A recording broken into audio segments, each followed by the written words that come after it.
Shalom Aleichem, welcome to Assyrian Dishes. I'm Julian and today I'll be making vegan flatbread. So let's start cooking.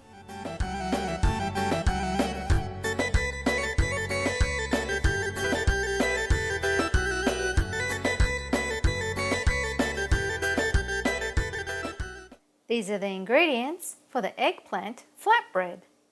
You will need 1 small eggplant peeled and diced, 1 tomato, peeled and diced, 3 sprigs of spring onion sliced, half a cup of fresh parsley chopped, half a teaspoon of black pepper, half a teaspoon of citric acid, half a teaspoon of paprika, half a teaspoon of salt, and half a teaspoon of chili powder, 1 tablespoon of tomato paste, 1/4 cup of light olive oil, and some flatbread.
And this is how your eggplant flatbread should look like. Serve it for a vegan appetizer or during soma and enjoy. Remember to subscribe to my channel, like, comment and share this recipe with your friends. And don't forget to visit my website at AssyrianDishes.com for more recipes. Happy cooking everyone!